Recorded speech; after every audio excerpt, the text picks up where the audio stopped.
सभी विद्यार्थियों का इस YouTube चैनल भोज एकेडमी में स्वागत है। तो आज के वीडियो में हम लेकर के आए हैं कक्षा 10वीं में इतिहास के अध्याय 2 भारत में राष्ट्रवाद। इसके आपको जो प्रश्न बैंक आधारित प्रश्न उत्तर है इसकी जानकारी उत्तर आंसर सहित दे रहे हैं। तो देखिए कि सबसे पहले हम ये देख लें कि इसमें इस अध्याय से कुल कितने नंबर के प्रश्न आने वाले हैं। तो इस अध्याय से कुल 6 अंक के प्रश्न आने वाले हैं, जिसमें 1 अंक के 2 प्रश्न और 4 अंक का 1 प्रश्न रहेगा। मतलब आपको दीर्घ उत्तरीय प्रश्न भी इस अध्याय से तैयार करना है।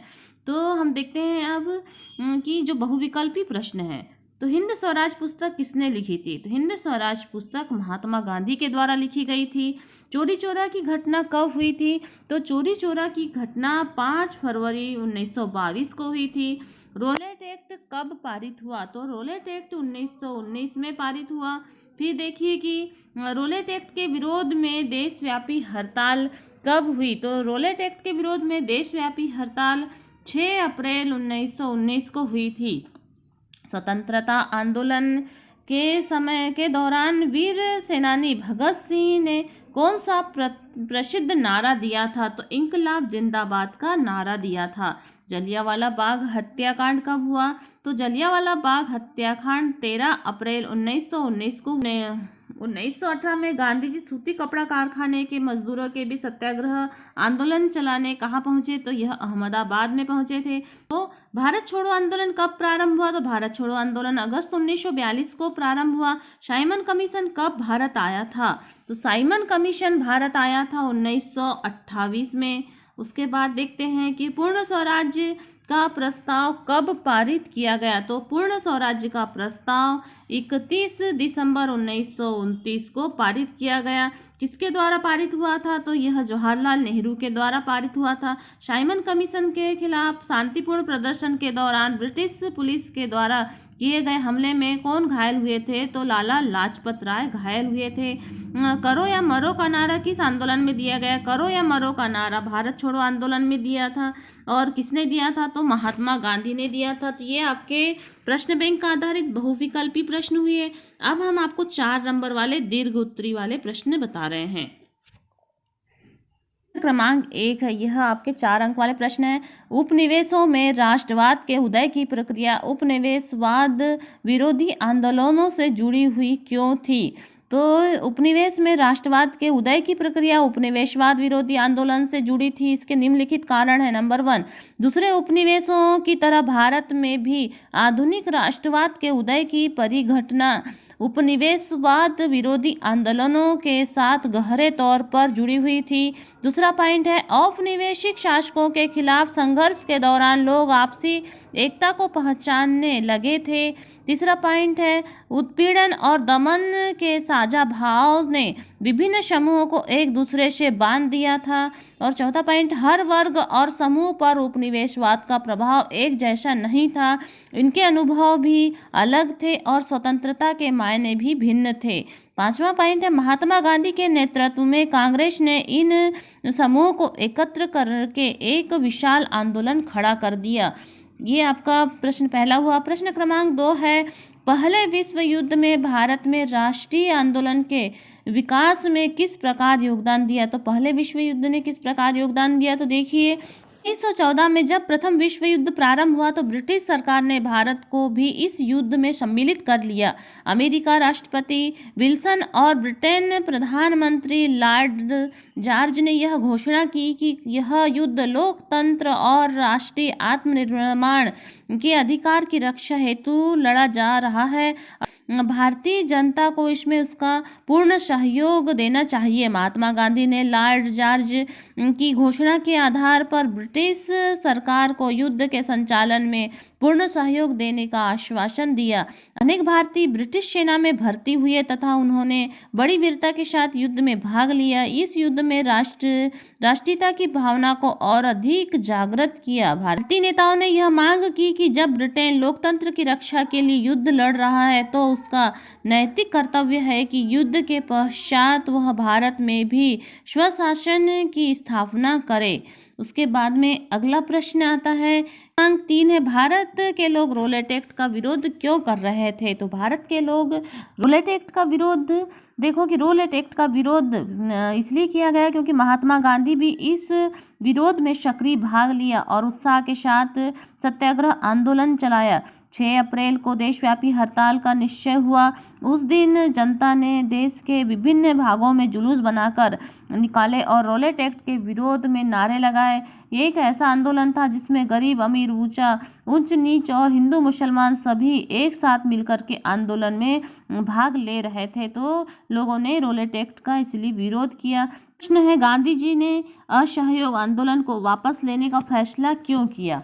तो गांधी जी ने असहयोग आंदोलन वापस लेने का फैसला इसलिए किया क्योंकि आंदोलन जिस समय तीव्र गति से चल रहा था उस समय ही एक दुर्घटना हो गई जिसके कारण गांधी जी को आंदोलन समाप्त करना पड़ा। 5 फरवरी 1922 को गोरखपुर जिले में चौरी चौरा नामक गांव की उत्तेजित भीड़ ने पुलिस थाने में आग लगा दी और गांधी जी अहिंसात्मक आंदोलन में विश्वास करते थे, अतः इस हिंसात्मक घटना ने उनके सिद्धांतों को आघात पहुंचाया और अनेक राष्ट्रीय नेताओं द्वारा मना किए जाने पर 11 फरवरी 1922 को उन्होंने अपना आंदोलन बंद कर दिया।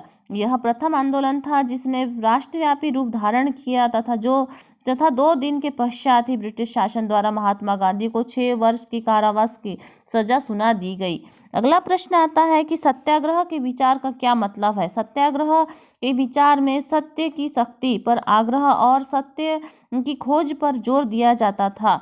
इसका आशय यह था कि अगर आपका उद्देश्य सच्चा है, यदि आपका संघर्ष अन्याय के खिलाफ है, तो उत्पीड़न के मुकाबला करने के लिए आपको किसी शारीरिक बल की आवश्यकता नहीं है। प्रतिशोध की भावना या आक्रामकता का सहारा लिए बिना सत्याग्रही केवल अहिंसा के सहारे भी अपने संघर्ष में सफल हो सकते हैं।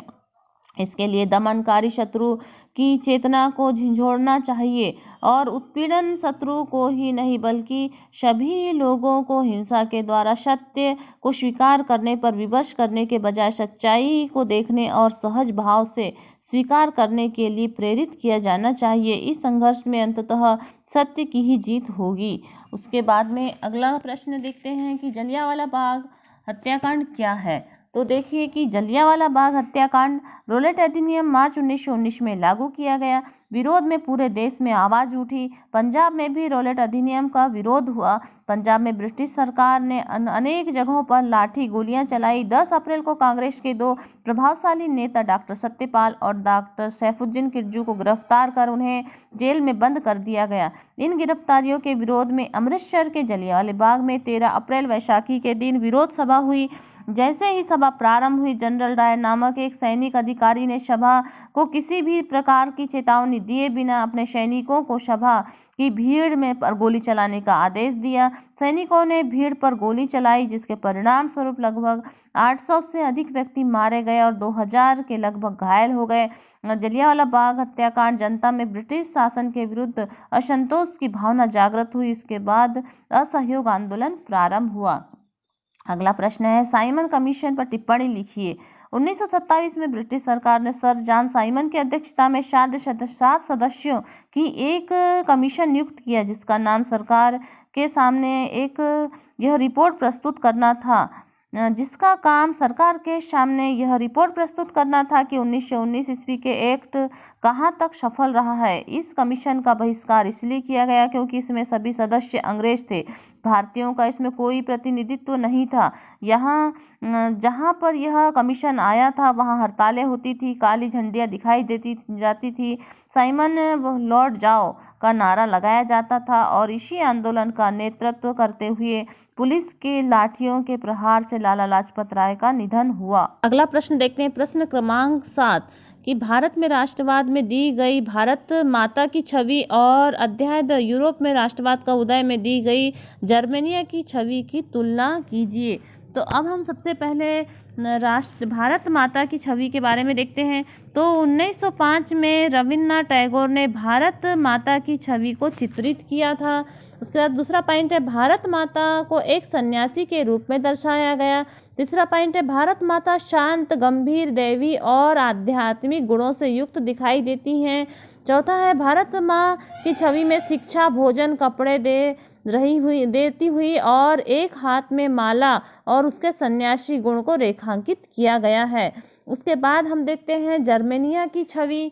तो जर्मेनिया की छवि 1848 में चित्रकार फिलिप वेट ने जर्मेनिया की छवि को चित्रित किया है। उसके बाद दूसरा पॉइंट है जर्मेनिया को गार्डिंग द राइने नदी पर पहरा देते हुए दिखाई गया है। तीसरा पॉइंट है जर्मेनिया को एक वीर साहसी तथा देश की रक्षा करने वाली स्त्री के रूप में दर्शाया गया है। और चौथा है जर्मेनिया बतुल वृक्ष के पत्तों को मुकुट पहनी हुई, क्योंकि जर्मन बतुल वीरता का प्रतीक मानते हैं। तो इस प्रकार से इस प्रश्न का आंसर हुआ। अगला प्रश्न आता है, प्रश्न क्रमांक 8 है 1921 में असहयोग आंदोलन में शामिल होने वाले सभी सामाजिक समूहों की सूची बनाइए और उसके बाद उसमें किन्हीं 3 का वर्णन कीजिए। तो देखिए सामाजिक समूह है असहयोग आंदोलन में, तो शहरी, मध्यम वर्ग, ग्रामीण इलाके और बागानों में कार्य करने वाले व्यक्ति, तो इनका हमें वर्णन भी करना है। फिर नेक्स्ट प्रश्न आता है प्रश्न क्रमांक 9, नमक यात्रा की चर्चा करते हुए स्पष्ट करें कि औपनिवेशिकवाद के खिलाफ प्रतिरोध का एक असरदार प्रतीक था। तो इसके निम्नलिखित पॉइंट है, देखिए नंबर 1, गांधी जी ने 31 जनवरी 1930 को वायसराय इरविन को एक खत लिखा।